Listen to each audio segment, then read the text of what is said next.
ಸಚಿವ Rajanna honey trap ಯತ್ನ ಆರೋಪ ರಾಷ್ಟ್ರ ಮಟ್ಟದಲ್ಲಿ ಸದ್ದು ಮಾಡ್ತಾ ಇದೆ. ಆದರೆ ಸಚಿವ ರಾಜಣ್ಣ ಆರೋಪ ಮಾಡಿ 6 ದಿನ ಕಳೆದ ಬಳಿಕ ಒಲ್ಲದ ಮನಸ್ಸಲ್ಲಿ ತನಿಖೆ ನಡೆಸುವಂತೆ ಮನವಿಯನ್ನ ಮಾಡಿದ್ದಾರೆ. ಇದರ ಡೀಟೇಲ್ ರಿಪೋರ್ಟ್ ಇಲ್ಲಿದೆ.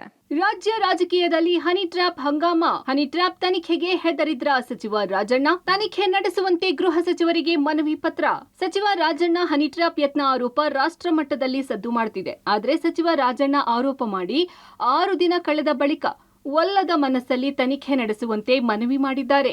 ಪ್ರಕರಣದ ತನಿಖೆಗೆ ಕೋರಿ 3 ಪುಟದ ಮನವಿ ಪತ್ರ ನೀಡಿದ್ದಾರೆ. 3 ಪುಟಗಳ ಮನವಿಯಲ್ಲಿ ಯಾರ ಹೆಸರು ಉಲ್ಲೇಖಿಸಿಲ್ಲ.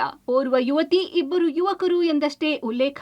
ಗೃಹ ಸಚಿವರಿಗೆ ಹನಿ ಟ್ರ್ಯಾಪ್ ತನಿಖೆ ನಡೆಸುವಂತೆ ಸಲ್ಲಿಸಿದ ಮನವಿ ಪತ್ರದಲ್ಲಿ ಏನಿದೆ ಎಂಬುದನ್ನ ಗೃಹ ಸಚಿವ ಪರಮೇಶ್ವರ್ ಬಹಿರಂಗಪಡಿಸಲಿಲ್ಲ.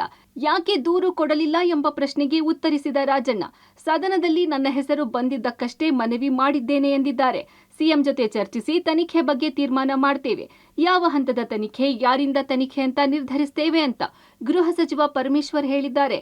ಹಾಗಾದ್ರೆ ರಾಜಣ್ಣ ಪತ್ರದಲ್ಲಿ ಏನಿದೆ ಅಂತ ನೋಡೋದಾದ್ರೆ, ರಾಜಣ್ಣ ಮನವಿ ಪತ್ರದಲ್ಲಿ ಏನಿದೆ? ನನ್ನ ಮೇಲೆ 2 ಸಲ ಹನಿ ಟ್ರ್ಯಾಪ್ ಯತ್ನ, ಸದನದಲ್ಲಿ ಪ್ರಸ್ತಾಪಿಸಿದಂತೆ ಎಂದು ಉಲ್ಲೇಖ. ನನ್ನ ಬಳಿ ಯಾವುದೇ ಸಾಕ್ಷಿ ಪುರಾವೆ ಇಲ್ಲ. 2 ಯುವತಿಯರು, ಓರ್ವ ಯುವಕ ಎಂದು ಉಲ್ಲೇಖ. ಯಾರ ಹೆಸರು ಪ್ರಸ್ತಾಪಿಸದ ಸಹಕಾರ ಸಚಿವ. ನಾನು ವಿಧಾನಸಭೆಯಲ್ಲಿ ಚರ್ಚೆ ಹಿನ್ನೆಲೆಯಲ್ಲಿ ಏನನ್ನ ಅಲ್ಲಿ ನಡೆದಿದೆ ಅದಕ್ಕೆ ಪೂರಕವಾಗಿ ಕೊಟ್ಟಿದ್ದೀನಿ ಅಷ್ಟೇ. ಯಾರು ಆ ಬ್ಲೂ ಕಲರ್ ಜೀನ್ಸ್ ಧರಿಸಿದ್ದ ಯುವತಿ? ಹನಿ ಟ್ರ್ಯಾಪ್ ಯತ್ನದ ಬಗ್ಗೆ ಮತ್ತೆ ರಾಜಣ್ಣ ವಿವರಣೆ ನೀಡಿದ್ದಾರೆ. 2 ಬಾರಿಯೂ ಬೇರೆ ಬೇರೆ ಹುಡುಗಿಯರು ಬಂದಿದ್ರು. 2ನೇ ಬಾರಿ ಬಂದವರು ಹೈಕೋರ್ಟ್ ಲಾಯರ್ ಎಂದು ಹೇಳಿಕೊಂಡಿದ್ರು. ಬ್ಲೂ ಕಲರ್ ಜೀನ್ಸ್ ಧರಿಸಿದ್ರು. ಆದ್ರೆ 2 ಬಾರಿಯೂ ಒಬ್ಬನೇ ಯುವಕ ಬಂದಿದ್ದ. ಫೋಟೋ ತೋರಿಸಿದ್ರೆ ಕಂಡು ಹಿಡಿತೀನಿ ಅಂತ ರಾಜಣ್ಣ ವಿವರಿಸಿದ್ದಾರೆ.